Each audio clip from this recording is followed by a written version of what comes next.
Bienvenue. Comme je disais, vous êtes là pour suivre une conférence d'un conférencier et d'une conférencière mondialement reconnue. Je suis l'ami du fils d'Edmond.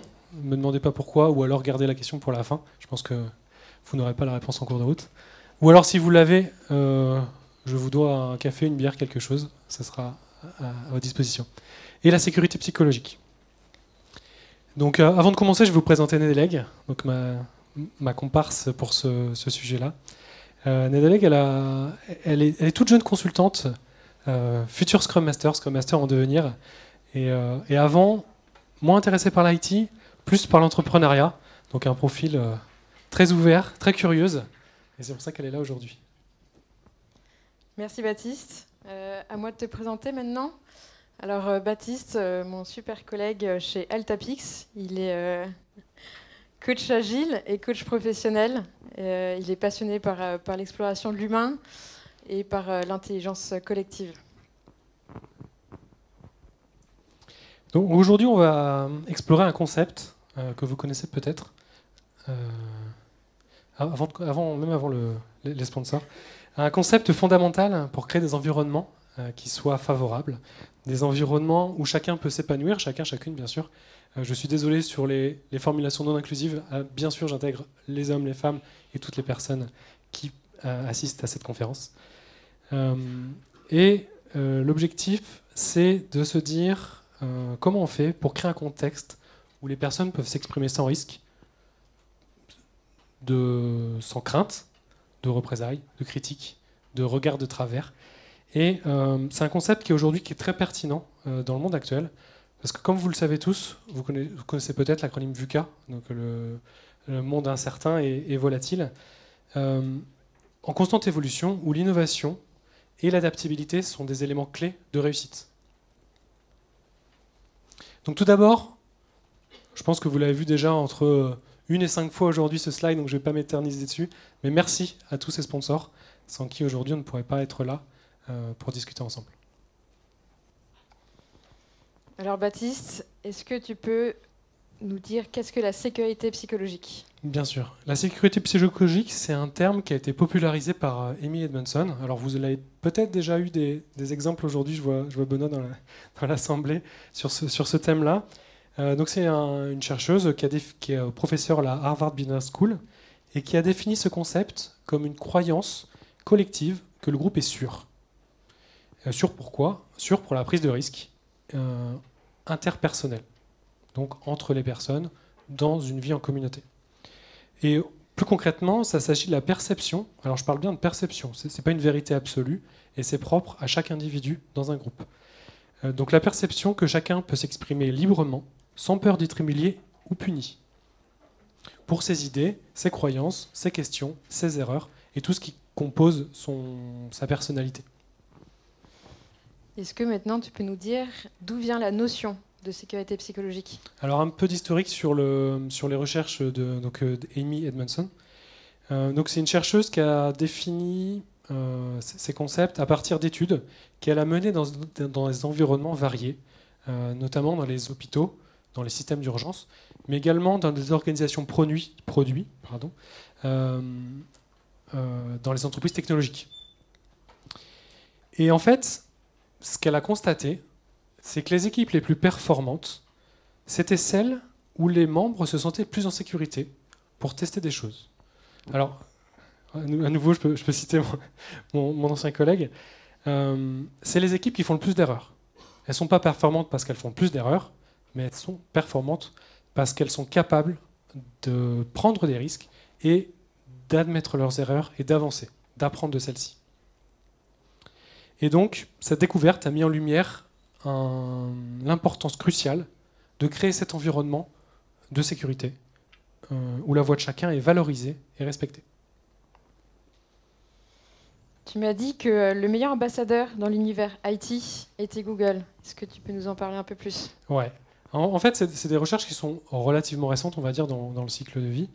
Et Google s'est intéressé à son tour, dans la recherche de performance, à définir ce qui faisait que certaines de ces équipes étaient les plus performantes.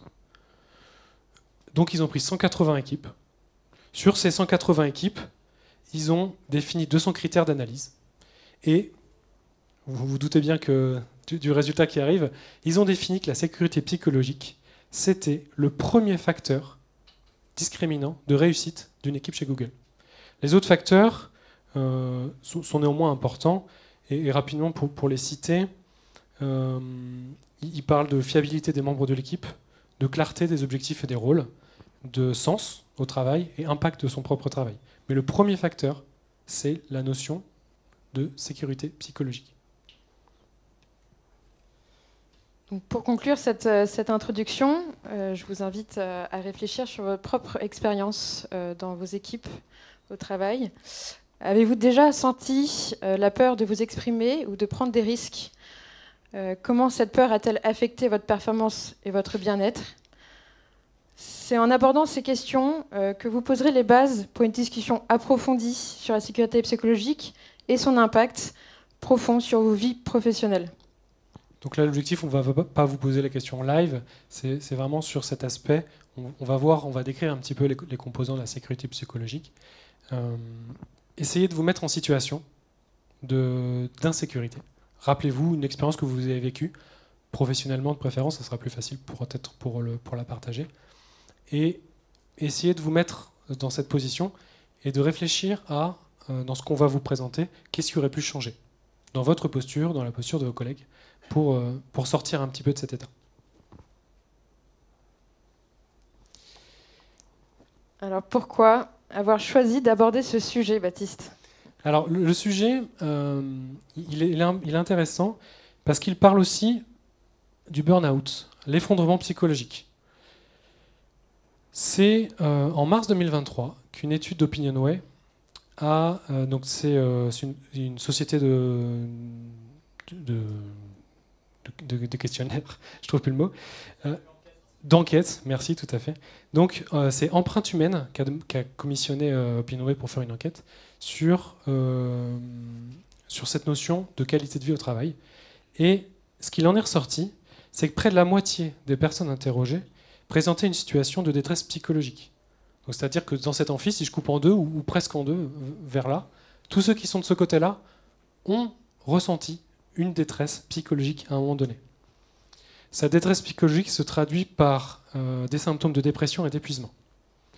Et ce qui est le plus inquiétant, c'est que ce chiffre est en hausse de 3 points par rapport à l'année précédente. Donc l'année d'avant, même conférence, on décale juste d'une rangée, bien monsieur et tous ceux, de 3 points. Donc c'est en constante croissance au fur et à mesure des années. Et sur les personnes qui ont été interrogées, 40% se dit épuisées au travail. Au niveau de la population qui a été interrogée, donc ils ont pris des populations bien sûr représentatives, néanmoins, ils estiment que 55% des gens interrogés qui subissent cette détresse, qui ressentent cette détresse, sont des moins de 29 ans. Donc les générations à venir dans le monde du travail, ou tout juste ou à venir. 49% chez les femmes et 44% chez les managers. Donc c'est des populations qui sont les plus sensibles à ce stress, à cette pression. Et dernier chiffre que vous voyez là, les 14% de détresse élevée, c'est qu'en fait, sur toutes les personnes qui ont été interrogées, il y a 14%, donc là on est un petit peu moins quand même, parce que c'est un chiffre qui est relativement inquiétant, parce que ça représente les gens qui sont en détresse psychologique depuis plus de 36 mois. Donc sur des détresses longues. Nous allons entamer le premier chapitre. Vous m'excuserez mon accent anglais. Fear Factor, the silent killer of innovation. Oui, il est très bien son accent. Donc nous allons explorer comment la peur peut étouffer la créativité et la productivité dans le milieu du travail. Donc nous allons commencer par écouter des témoignages qui sont anonymes. Alors, des témoignages anonymes qui ont été passés à une IA générative de voix. Donc on va pouvoir voir les avancées aussi de cette technologie. En tant que membre de l'équipe, j'ai souvent ressenti une anxiété importante avant chaque démonstration de système. La peur de l'échec et de ne pas répondre aux attentes de nos parties prenantes était omniprésente. Pendant ces sessions, bien que notre équipe ait travaillé dur pour intégrer les nouvelles fonctionnalités, l'incertitude et la crainte que quelque chose ne fonctionne pas comme prévu me hantaient toujours. Chaque démonstration semblait être une épreuve de jugement. Alors peut-être que ça parle à certains, à certaines. Une pression en fin de sprint, pour ceux qui sont en Scrum, par exemple. Donc un deuxième témoignage. Je me sens souvent submergé par les attentes et les objectifs fixés par l'équipe. Bien que j'aie des compétences et une expérience dans mon domaine, j'ai constamment peur de ne pas pouvoir livrer les résultats attendus. Parfois, lors des réunions de planification des itérations, je suis angoissé à l'idée de ne pas pouvoir tenir les engagements. Cette crainte de l'échec me pousse à travailler de longues heures, mais je me demande toujours si c'est suffisant. J'ai du mal à exprimer ces peurs à mon équipe car je ne veux pas qu'ils pensent que je ne suis pas compétent ou motivé. Et je vous garantis que ce n'est pas des enregistrements d'archives. On dirait un petit peu comme ça avec le micro, mais... Et le dernier témoignage. Dans mon équipe, nous avons des réunions quotidiennes pour faire le point sur l'avancement de nos projets. Bien que ce soit un moment important pour coordonner nos efforts et lever les blocages, je ressens souvent une grande anxiété à l'idée de parler de mes difficultés devant tout le monde. J'ai peur que mes collègues me jugent ou pensent que je ne suis pas compétent. Une fois, lors d'une réunion de planification d'itération, j'ai dû expliquer pourquoi une tâche que je devais accomplir n'était pas terminée. La réalité est que je rencontrais des problèmes techniques que je n'arrivais pas à résoudre seule. Mais au lieu de le dire franchement, j'ai essayé de minimiser le problème et de donner des excuses vagues. J'avais peur que mes collègues et mon manager pensent que je n'étais pas à la hauteur. À la hauteur, hein, les petits. Donc, la question que j'ai envie de vous poser maintenant, c'est est-ce que ça résonne en vous, ces témoignages? Et parmi vous, on va le faire juste à bras levés, qui a déjà vécu une situation similaire? Ok, à vue de nez, on est à 80%. Pour information qui ne sont pas retournées, beaucoup de personnes ont levé la main. Est-ce que tu peux nous lister les peurs les plus fréquentes? Ouais. Alors, dans les peurs les plus fréquentes qu'on rencontre, donc on a toutes celles-ci que vous voyez là, assumer des responsabilités, être licencié, prendre des décisions, faire des erreurs, ne pas gérer la charge de travail, parler au téléphone, parler en public, alors là on est en plein dedans, et ne pas être aimé. Parce qu'à la fin on est quand même tous des animaux sociaux, et une des plus grandes peurs c'est celle de ne pas être aimé. Et dans les personnes qui ont été interrogées pour définir ces critères, il y a 80% qui estiment que ces peurs impactent négativement leur travail. Et alors, j'ai pas le pourcentage du coup là-dessus, mais il y a une partie qui pourrait refuser une promotion ou un nouveau poste pour ne pas avoir à affronter ces peurs-là. Donc, c'est vraiment des peurs qui sont bloquantes dans un développement professionnel humain. Est-ce que tu peux nous résumer les impacts de la peur au travail? Alors, les impacts, on en a identifié 3. Le premier, c'est réduire la motivation et l'engagement des employés. Une personne qui a peur ne va pas s'investir outre mesure. Ça diminue la capacité à innover et à proposer des idées novatrices. Donc à nouveau, ça inhibe complètement la prise de risque et l'innovation. Et enfin, et non des moindres, notamment sur les risques psychosociaux, c'est l'augmentation du stress et de l'anxiété. Donc ça conduit à une baisse de la productivité et ou des pratiques répréhensibles. Est-ce que tu peux nous donner des exemples de sociétés pour que ça parle un peu à tout le monde? Bien sûr. J'ai 2 exemples plutôt négatifs et 2 exemples plutôt positifs. Le premier exemple plutôt négatif, c'est Volkswagen. Je ne sais pas si vous avez déjà entendu parler du Dieselgate. Ça vous parle? Donc globalement, ce qui s'est passé chez Volkswagen, firme allemande, strict, management par la peur, par les objectifs. Le board, enfin le comité exécutif, a défini des objectifs de vente et de pénétration sur le marché américain. Sauf que pour y arriver, il fallait correspondre à certains critères écologiques, notamment des émissions de CO2, ce genre de choses. Et ils ont demandé à leurs ingénieurs, maintenant, trouver la solution pour que nos véhicules puissent être vendus aux États-Unis. Donc ils ont charbonné, les ingénieurs, charbonné, et ils n'ont pas trouvé la solution. Sauf qu'ils avaient tellement peur de ne pas réussir, de se faire licencier, de se faire mal voir, qu'ils ont truqué le système. Donc il y a un ingénieur qui est arrivé, il a dit « Ok, moi j'ai fait un bout de code, quand les véhicules vont passer sur les bancs de test, ça va baisser les performances et les émissions de CO2 seront bonnes. » Ok. Et ça a été mis en production. Il s'est avéré que Volkswagen a pénétré le marché américain. Et ce qui s'est passé, c'est que quelques années plus tard, en 2015, des chercheurs américains se sont dit, ils sont vraiment cool ces moteurs Volkswagen, on va les étudier. Et ils ont pris des voitures Volkswagen qu'ils ont achetées, et ils ont fait des tests. Et là, ils se sont rendus compte que les résultats des bancs de tests n'étaient pas du tout les mêmes que ceux eux avaient. Et suite à ça, Dieselgate, donc des millions de voitures rappelées, des amendes records. Tout ça parce que des personnes n'avaient pas pu gérer le stress. Tout ça parce que des managers avaient mis une pression énorme sur leurs ingénieurs. Les gens étaient au courant. Certaines personnes étaient au courant et se sont rendus compte qu'il y avait toute une partie de l'entreprise finalement qui était au courant. Mais personne n'a osé lever la main pour en parler. Le deuxième exemple, donc là on est un peu dans les pratiques répréhensibles, hein, vous l'avez compris. Le deuxième exemple, c'est Wells Fargo. Wells Fargo, c'est une banque américaine qui avait à nouveau des enjeux très forts de croissance. Il voulait devenir, alors je ne sais pas si vous devenez leader, mais en tout cas, il voulait grandir de façon importante. Et ils ont mis une pression dingue sur les équipes. À nouveau, culture de la peur, les managers menaçaient ou sous-entendaient des menaces.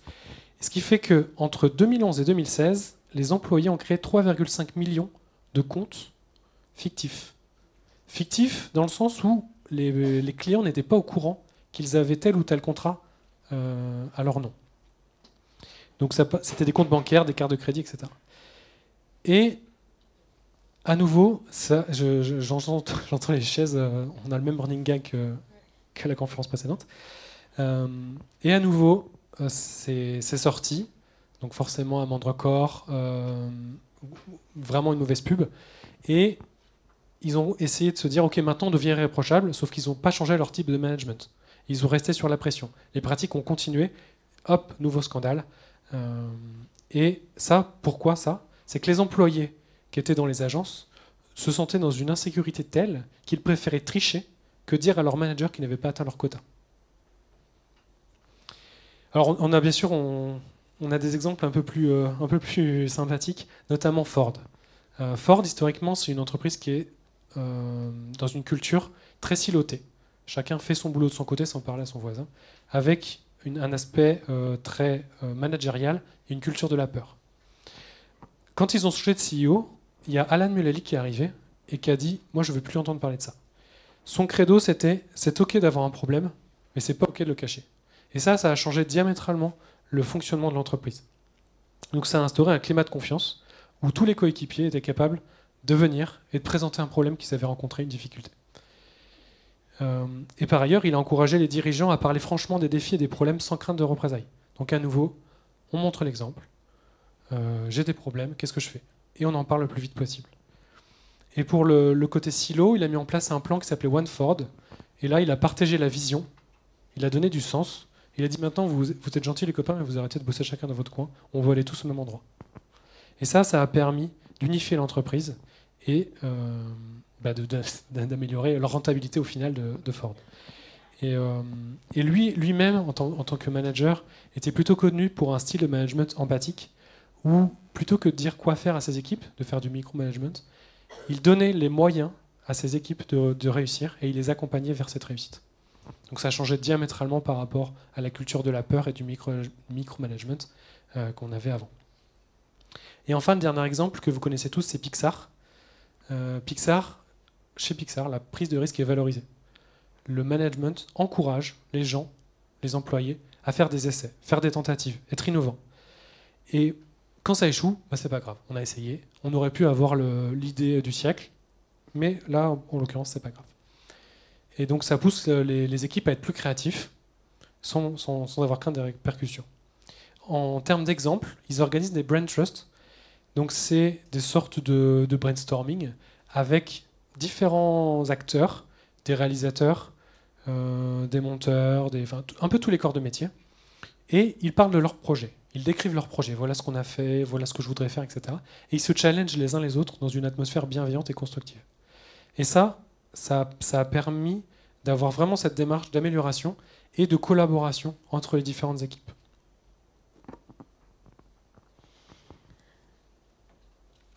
Et la neurobiologie dans tout ça. Quand on a préparé la conférence, Baptiste, tu m'as parlé de la théorie polyvagale. Est-ce que tu peux nous expliquer comment ça peut appuyer tes propos?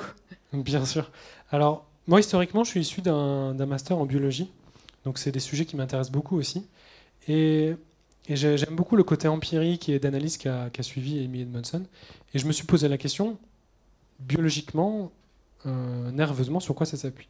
Donc j'ai trouvé ça. Donc Stephen Porges a défini cette théorie, donc la théorie polyvagale, qui nous permet de comprendre les réactions que nous avons lorsque nous sommes en situation de sécurité, de danger, et voire même de danger mortel.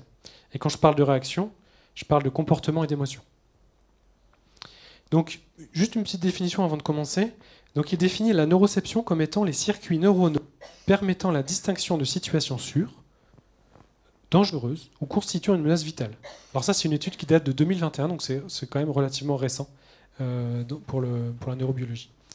Donc en fait, cette neuroception nous permet d'identifier une situation ou une personne comme étant sûre ou comme dangereuse. Et quand je dis nous permettre, c'est à titre individuel. C'est une perception à nouveau qui est individuelle. Peut-être que moi, dans une situation, je me sentais en sécurité, là où Nédélègue le sera moins, ou l'inverse. Et donc, en fonction de cette évaluation qui est faite par notre système nerveux, on active des comportements prosociaux, donc vers les autres, ou défensifs.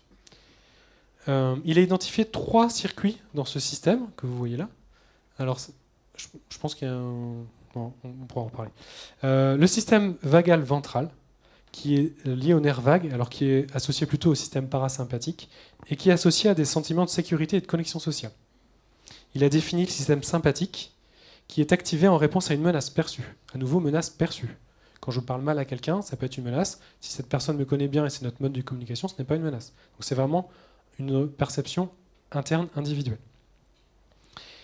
Et donc, ça amène le corps à une réponse de combat ou de fuite. Ça augmente la fréquence cardiaque, par exemple. On a les mains moites.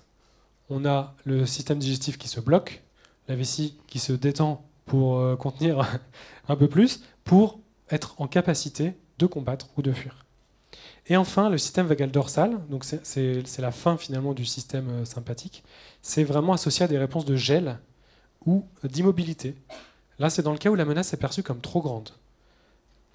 Donc notre corps estime qu'on ne peut pas la combattre, on ne peut pas l'éviter, et donc il se met dans cette situation de gel. Ça peut entraîner une sensation de désengagement total, donc je vais me mettre dans un coin et puis je ne vais plus parler, ou alors carrément de dissociation, dans les cas les plus violents, on va dire, où là, l'esprit se détache du corps et on est en pilote automatique. Et donc ces 3 circuits, donc il les décrit comme tels, et il a défini une hiérarchie de réponse au stress. Donc en état nominal, on se trouve dans le système vagal ventral. On est en sécurité, on se sent bien. On peut développer tout le potentiel de nos ressources relationnelles, émotionnelles et cognitives. C'est dans ces situations qu'on apprend le mieux, par exemple. On se sent en sécurité, on arrive à se connecter aux autres, on arrive à ressentir de l'empathie, on est plus calme. Si je fais une analogie avec le système éducatif, un enfant qui va être dans cette situation va être capable d'apprendre. Ensuite, quand ses ressources diminuent, donc là on ajoute une pression supplémentaire. Typiquement, si le système éducatif, le professeur vient s'asseoir à côté et regarde l'enfant de façon insistante, comme s'il faisait une erreur. Là, l'enfant, il va se retrouver dans une situation problématique. Et de 2. C'est quoi le record tout à l'heure? Le record de chaise? 4 ou 5, d'accord, on n'est pas à la fin alors. Je soupçonne les orgas de proposer ça comme méthode de timing. Et donc, dans cette situation où l'enfant ou l'adulte, n'importe quelle personne, est sous pression, il va se sentir en tension, en nervosité, et il va perdre de l'énergie, il va perdre de la concentration. Il va être incapable de performer dans la tâche qui lui est demandée. Et enfin, le dernier cas, où c'est vraiment le péril mortel, entre guillemets, je sais pas, l'instituteur attrape une règle et commence à taper sur le dos de l'enfant, alors ne le faites pas à la maison.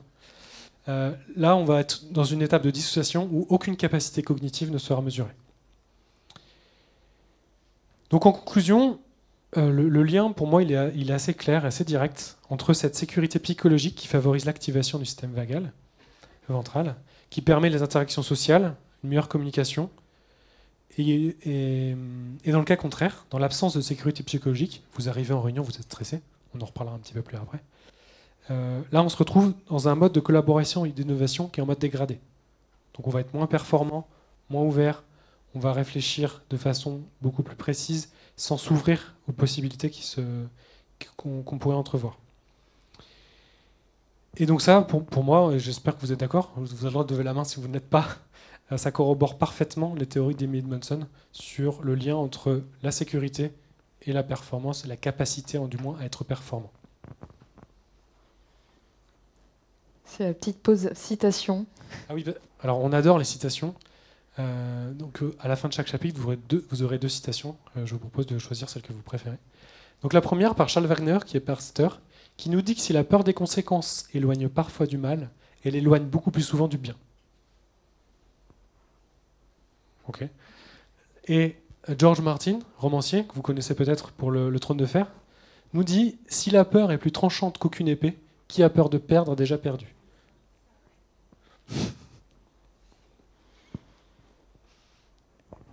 Nous allons aborder maintenant le chapitre 2, Building the Bridge to Trust. C'était bien encore? Ouais, tiens, je te dis, c'était bien. Comment chasser la peur et la remplacer par la confiance. Nous allons explorer comment construire et maintenir la confiance au sein d'une équipe, qui est un élément fondamental pour un environnement sécurisé et productif. Alors on va commencer par à nouveau une petite définition pour mettre un petit peu de cadre. Dans l'étymologie latine, le verbe confier, donc ça vient de confidere cum avec et fidere foi, signifie qu'on remet quelque chose de précieux à quelqu'un, qu'on lui donne les clés de notre camion. Donc on lui fait confiance, on s'abandonne complètement à sa bienveillance et sa bonne foi. Donc déjà, c'est pas rien de donner sa confiance. Et au final, dans une équipe, si on fait un peu le parallèle dans le monde plus professionnel, ça revient à dire que les membres de l'équipe ont les uns envers les autres une confiance, une croyance en leur intégrité, leur capacité et leurs intentions. Donc c'est un petit peu comme quand vous... Alors je ne sais pas s'il y a des Scrum Masters dans la salle ou des coachs agiles. Doucement. C'est un petit peu comme... Enfin moi ça m'est arrivé en tout cas, ça peut être intéressant pour vous, petit type. En démarrage de rétrospective, poser le cadre et dire que en considérant les éléments que les personnes avaient au moment où ils ont fait l'action, tout le monde a fait le mieux qu'il pouvait au moment où il l'a fait. Donc c'est vraiment cet aspect de accepter qu'une personne ait les meilleures intentions du monde et que s'il a fait des erreurs diverses et variées, avec les éléments qu'il avait, il les a fait et c'est OK. Pardon ? Exactement, le postulat de rétrospective, merci. Je ne l'ai sûrement pas bien formulé, mais là...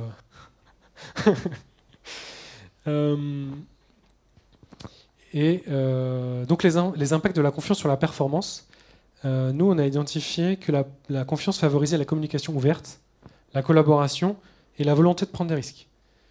Quand on est dans un environnement qu'on maîtrise, avec des gens qu'on aime bien globalement, en qui on a confiance, on va être plus à l'aise pour s'ouvrir et se mettre en difficulté. Et la confiance réduit également le stress et les conflits.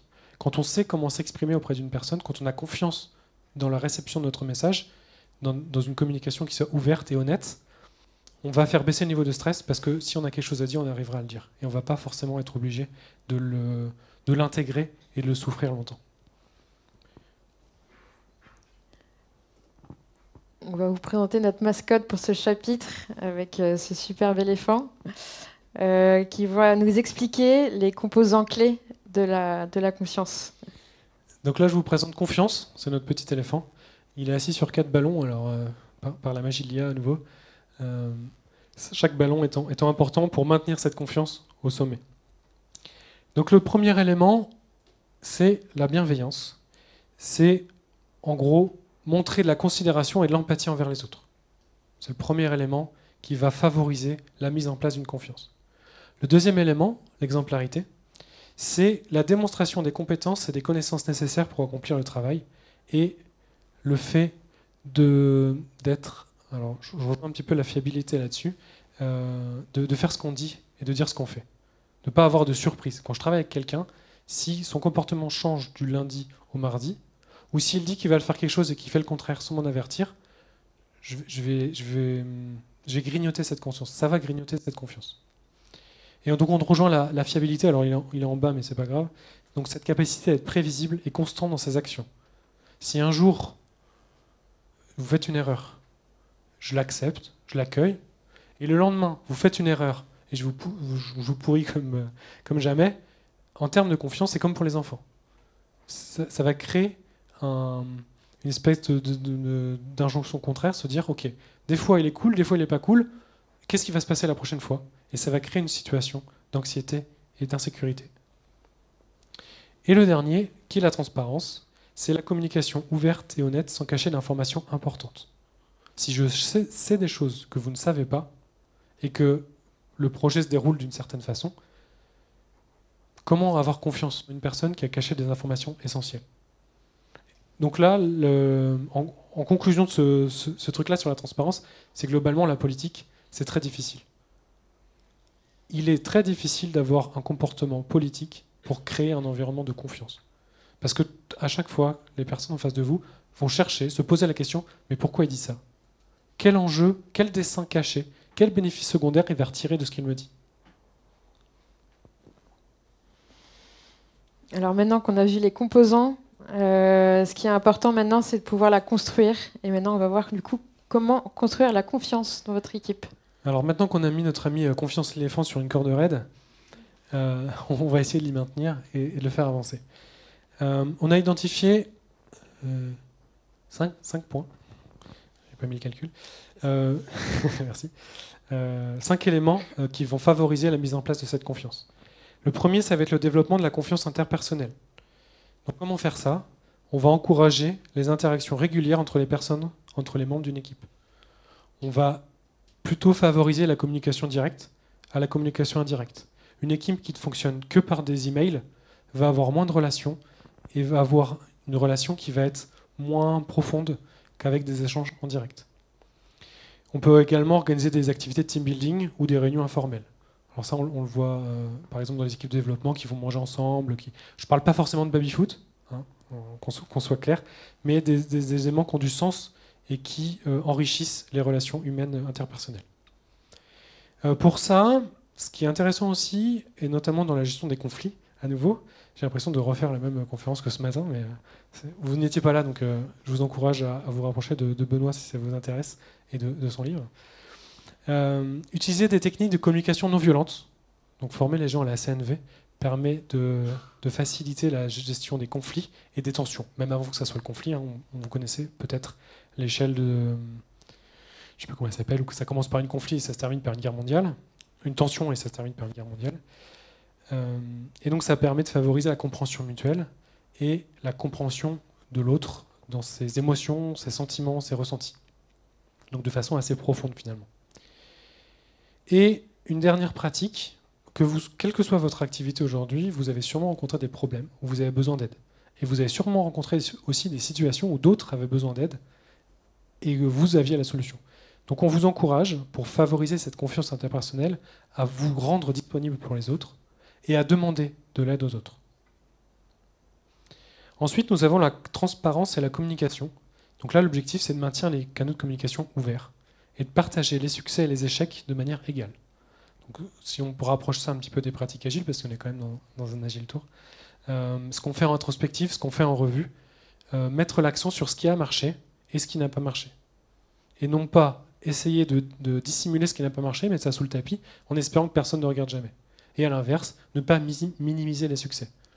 Si l'équipe s'est engagée à réaliser quelque chose et qu'elle le réussit, félicitez-la, félicitez-vous. Et typiquement, le genre de comportement qu'on ne veut pas voir, c'est dire « Ouais, mais vous aviez surestimé, pardon. Votre engagement, il était facile. » C'est trop tard pour le dire. L'équipe a réussi son engagement. On la félicite. On se félicite quand on fait partie de l'équipe. Et pour ça, on peut utiliser aussi des tableaux de bord, alors que ça soit en physique, en numérique, pour collaborer en ligne, pour montrer les succès, montrer les échecs. Ça peut être des coups d'ose, ça peut être des résultats d'action, de rétrospective, ce genre de choses qui permettent de montrer qu'on avance, qu'on réussit et qu'on arrive à communiquer efficacement. Et dernier point sur la transparence et communication, quand il y a des décisions qui sont prises de façon top-down, donc du haut vers le bas de la hiérarchie, très important d'expliquer ces décisions. Voilà, telle décision a été prise, voilà pourquoi nous avons pris cette décision. Donc ça, on rejoint donner du sens. Donner du sens permet de créer cette confiance à travers la transparence et la communication. On a ensuite la responsabilité et l'engagement.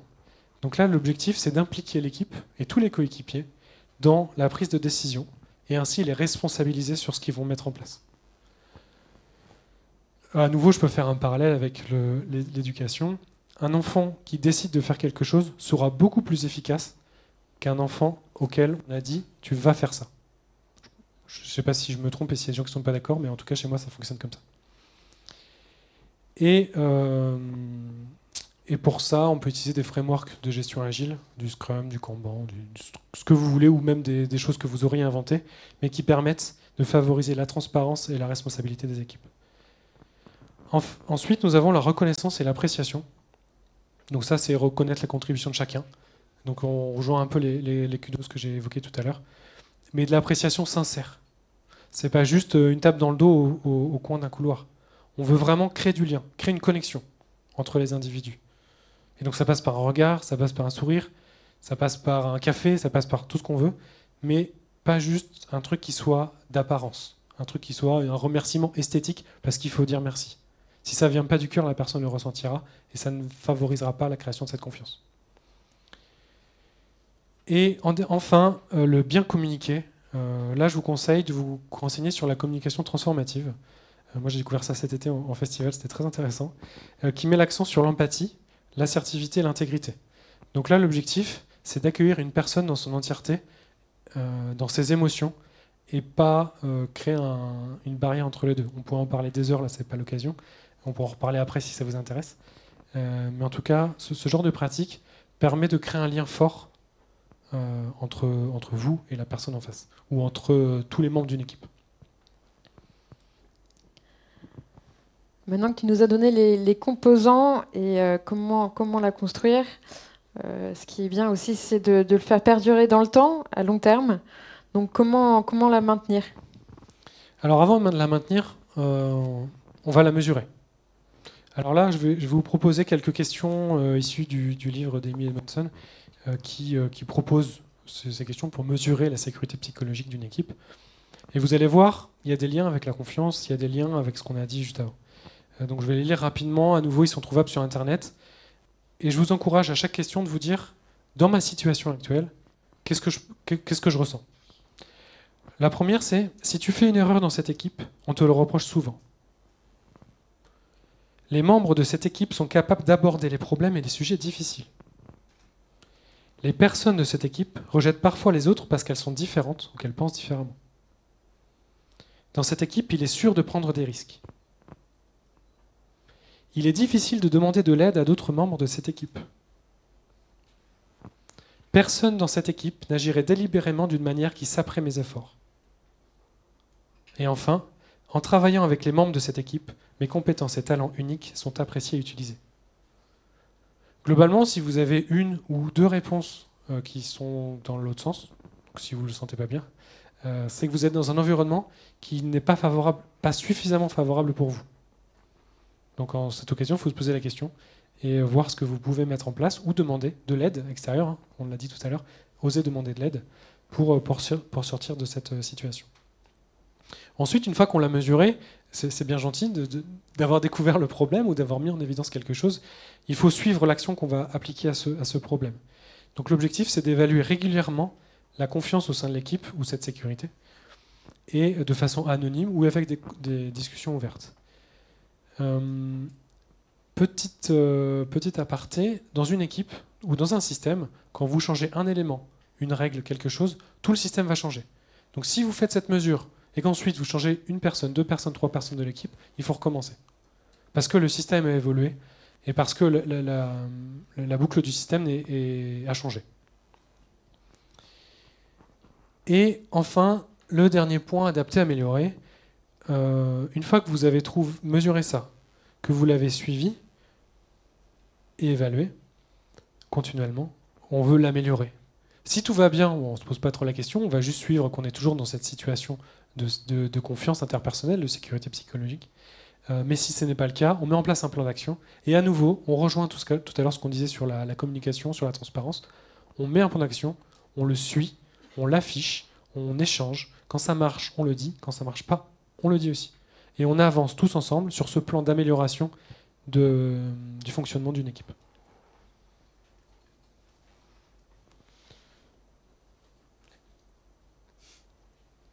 Ah oui, petite citation. Le moment citation. Deux citations. Donc nous avons Marc Goldstein, qui est un réalisateur belge, qui nous dit que la confiance ne se réclame pas, elle se gagne. Je pense que vous le pressentez. On ne peut pas arriver dans une pièce et dire « Ok, maintenant on se fait tous confiance, on peut parler honnêtement ».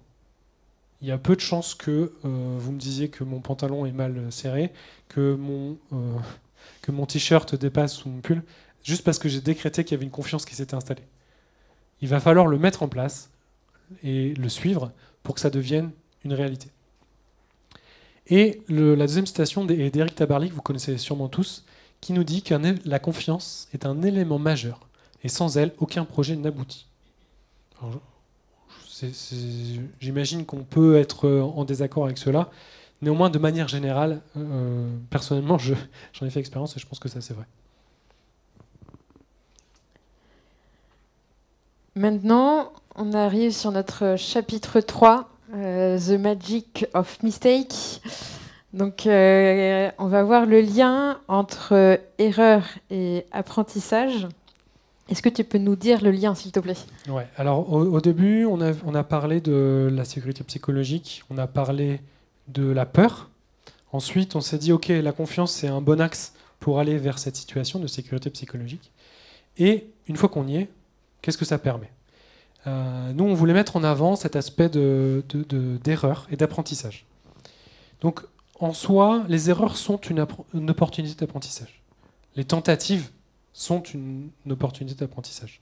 Lorsqu'on fait une erreur, si on y réfléchit un petit peu, ça nous ouvre aussi l'opportunité de comprendre pourquoi on a fait cette erreur. Et donc d'apprendre, et de ne pas la refaire. Refaire une erreur 2 fois, c'est dommage. C'est qu'on n'a pas bien suivi le cheminement. Thomas Edison disait, encore une citation, décidément, je n'ai pas échoué, j'ai juste trouvé 10 000 façons qui ne fonctionnaient pas. Alors ça a mis un peu de temps, hein, et puis on n'est pas tous Thomas Edison, mais c'est l'idée. Donc de nombreuses innovations sont nées d'erreurs ou de tentatives infructueuses. Peux-tu nous donner des exemples plus concrets, s'il te plaît ? Ouais, ils vont être plus concrets et un petit peu plus courts que tout à l'heure, parce que je pense que là, sinon on va être un peu juste sur le timing. On peut trouver l'exemple de 3M et les post-it. Les ingénieurs avaient pour objectif de créer un super adhésif, un truc qui colle mais qu'on ne puisse pas jamais décoller. Bon, le mec il s'est planté, Spencer Silver, pour ne pas le citer, merci à lui. Il a créé un adhésif faible.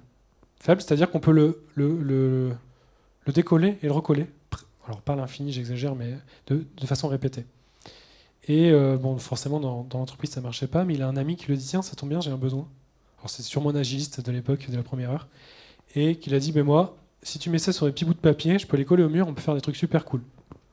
Et comme ça, ils sont nés les post-it, les vrais. Ensuite, nous avons l'exemple de Sony. Dans les années 50, ils se sont dit, on va diversifier notre catalogue, on va faire des autocuiseurs de riz. Bon, pourquoi pas, électrique. Et ben ça n'a pas du tout fonctionné. Ils ont fait le truc, ça ne marchait pas. Et ils se sont dit, ok, ça marche pas, mais bon, quand même, on aurait bien aimé en faire. Puis un gars qui s'est dit mais pourquoi ça ne marchait pas ? Et ils ont creusé. Et ils sont intéressés à la miniaturisation et au contrôle précis des circuits électroniques. Je pense que vous connaissez tous Sony aujourd'hui, qui est un des leaders sur le domaine. Donc grâce à cette erreur, ils se sont rendus compte qu'ils ne maîtrisaient pas du tout l'aspect miniature. Ils ont travaillé dessus et ils sont devenus les leaders quelques années plus tard. Et mon dernier exemple, que j'ai appris en préparant cette conférence, c'est l'histoire de monsieur Percy Spencer. Est-ce que vous connaissez ce monsieur ? Non, personne. C'est un bonhomme qui travaillait sur un projet de radar qui utilisait des magnétrons. Est-ce que ça vous parle, les magnétrons ? Ouais ? Une personne, c'est bien. Moi, je ne savais pas. C'est des tubes qui génèrent des micro-ondes. Donc vous me voyez venir, hein, forcément.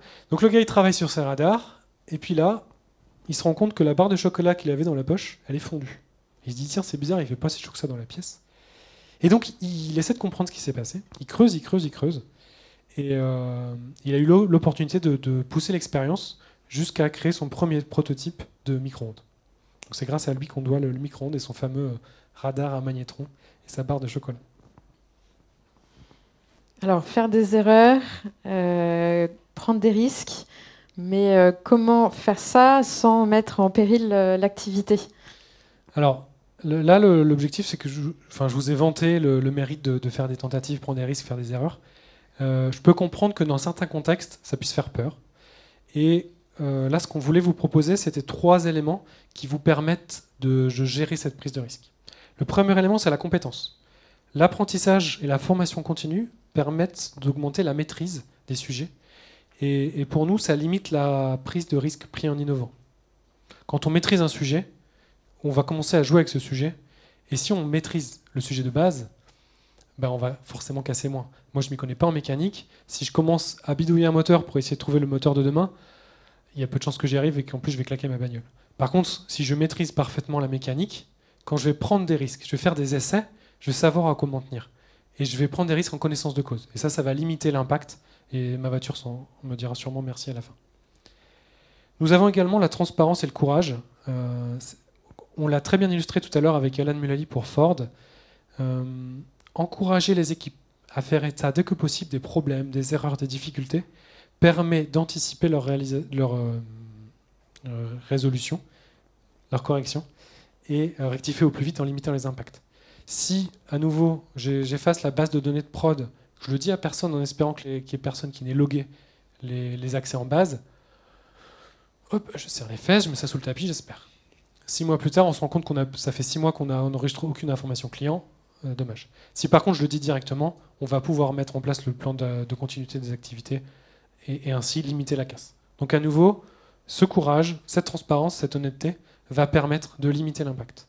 Et enfin, le dernier élément, c'est dédier un espace, un temps pour l'innovation.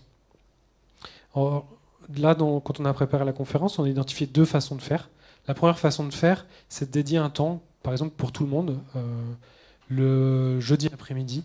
On fait des craft-noon, on fait des démonstrations, on fait des conférences, on suit des formations, on prend du temps pour faire des POC, des proof of concept, des choses comme ça. Ça, c'est intéressant. Ça donne un espace de libre expression. La difficulté avec ça, c'est que l'innovation, ça ne se commande pas. Si je vous dis, on se revoit dans 2 heures et j'attends de vous, dans le temps, vous ayez inventé quelque chose, il y a peu de chances qu'en 2 heures, vous ayez trouvé, même si je vous ai donné le temps. Donc le parallèle à ça, c'est de se dire, c'est peut-être intéressant de donner du temps, mais un peu plus au fur et à mesure. Lors des réalisations, par exemple, lors des développements, un développeur ou n'importe quelle personne sur le projet rencontre une difficulté. Et si à ce moment-là précis, il a un besoin, on lui laisse un temps pour trouver une solution, proposer une réponse, il sera sûrement plus productif que si on lui dit « Ok, écris ça quelque part, et puis jeudi prochain, tu pourras y réfléchir. » Parce que là, il est dans le sujet, il va essayer de le résoudre. Donc c'est vraiment plus dans la continuité de son activité. Et c'est encore le moment citation. Alors, nous avons à nouveau 2 citations. Première par Susan Taylor, qui est éditrice aux États-Unis, et qui nous conseille « Utilisez vos erreurs comme autant de pas vers une meilleure compréhension et de plus grands accomplissements. » Et nous avons le prix Nobel de littérature, qui est lui beaucoup plus spirituel, donc qui donne plus matière à réfléchir, j'ai envie de dire. Alors j'ai peur d'écorcher son nom, alors je suis désolé si vous connaissez la vraie prononciation. Donc Rabindranath Tagore, qui nous dit « Si vous fermez la porte à toutes les erreurs, la vérité restera dehors. » Nous arrivons donc à la conclusion. Baptiste va nous résumer ce qu'il faut retenir de l'importance de la sécurité psychologique. Alors on va juste donner quelques mots parce que je pense qu'on est à la fin du créneau et je ne voudrais pas me faire taper sur les doigts parce que les gens d'à côté vont nous attendre. Retenir de l'importance, nous avons innovation, créativité. Un environnement de sécurité psychologique, pour rappel, va favoriser l'innovation et la créativité. Il va également favoriser la résolution de problèmes. Et enfin, il va favoriser l'engagement et la satisfaction au travail. C'est vraiment les éléments clés de ce que va permettre une mise en place de cet environnement sûr. Et quels sont les piliers de la sécurité psychologique ? Alors, en synthèse, on a voulu rappeler le respect et la bienveillance entre les uns vers les autres, de moi vers vous, de vous vers moi. La communication ouverte, ce qui est lié également au courage. Je m'exprime, j'exprime ce que j'ai exprimé sans jugement, et j'attends de vous, dans ce contexte de sécurité, que vous l'acceptiez tel que j'ai envie qu'il soit reçu. Ça, c'est toujours compliqué, on pourrait faire des heures aussi sur la communication, mais en tout cas avoir une communication ouverte, ne pas se cacher les choses à soi-même et aux autres. Et le dernier élément pour nous, c'était l'équité et l'inclusion. Donc, donner la même voix, le même poids à tout le monde, écouter chacun, chacune, quelle que soit son origine, ses intentions, et aller vers un but commun ensemble. Et enfin, comment la favoriser? Alors pour la favoriser, 3 points à nouveau. Encourager les feedbacks constructifs. Je pense que ça, on n'est pas les seuls à le dire aujourd'hui, on ne sera sûrement pas les seuls à le dire non plus demain. Utiliser des approches comme le Radical Candor, petit outil aussi qui est intéressant, qui va associer la notion de feedback à la notion d'ouverture, de respect. C'est quand on va faire un feedback à quelqu'un avec la méthode Radical Candor, il y a un bouquin qui porte ce nom-là, on va s'intéresser à la personne dans son entièreté. On va s'intéresser à elle, en vrai, d'humain à humain. Et on va la traiter comme on aimerait qu'on nous traite. Donc c'est vraiment une approche qui est très directe, mais très bienveillante. Le deuxième élément, c'est créer un environnement non punitif. Favoriser la prise de risque. Et valoriser les tentatives. À nouveau, un enfant qui fait une bêtise, alors pas une bêtise, un enfant qui essaie quelque chose, et ce quelque chose tombe à l'eau, casse un verre, ce qu'on veut, une vitre. Il y a 2 solutions. Soit on l'envoie sur les roses et on le punit. La conséquence, c'est qu'il ne prendra plus de risque. Il essaiera plus d'ouvrir la porte tout seul, parce qu'il a peur de casser la vitre et d'être puni. Voilà, l'exemple est peut-être un peu galvaudé, mais je pense que vous voyez l'idée. Et voir ça plutôt comme une opportunité d'apprentissage plutôt que comme une punition à donner. Et se concentrer sur les solutions, bien sûr. Quand on fait un REX, typiquement, moi dans le cas de ma mission, j'en fais un, on se concentre non pas sur qui a fait quoi, pourquoi il a fait ça, et à quel point il est mauvais, et que c'est de sa faute si le projet va mal. On va plutôt se dire, ok, maintenant tous ensemble, on connaît la situation, on n'a pas besoin de nommer les personnes, comment on fait pour avancer tous ensemble vers la résolution de ce problème? Et enfin, le dernier, promouvoir l'empathie et l'écoute active. Et là, c'est vraiment sur cet aspect humain. On est tous des animaux sociaux, on l'a vu sur une des peurs qui est la peur de ne pas être aimé. Écouter activement quelqu'un, c'est pas facile. Ça peut paraître bizarre. On n'en entend pas souvent des gens qui sont vraiment écoutés, des retours d'expérience. Mais c'est important. C'est important d'accueillir l'autre. C'est important de vraiment l'écouter pour le prendre en considération. Et cette personne, aujourd'hui, elle a peut-être un problème, peut-être qu'elle a besoin d'être écoutée, mais demain, si vous avez un problème, cette personne, elle sera sûrement là pour vous rendre l'appareil. Donc, en conclusion, on a compris que la confiance était le maître mot pour la sécurité psychologique. Il n'y a pas de confiance sans sécurité psychologique et vice-versa. Est-ce que c'est bien ça, Baptiste? Oui, tout à fait. Et je pense qu'on va passer à la slide question très rapidement suite à ça. Et merci en tout cas à tous. C'était la première fois qu'on faisait cette conférence. Donc, merci. Test.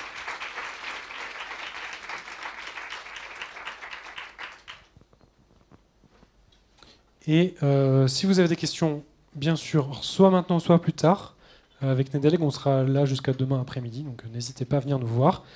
Le rôti, bienvenue. Justement, comme c'est notre première fois, on aimerait bien avoir un peu de feedback sur ce que vous avez aimé, moins aimé, ce que vous aurez vu différemment, pour qu'on puisse améliorer ça pour notre prochain Agile Tour. Merci à tous en tout cas. Merci.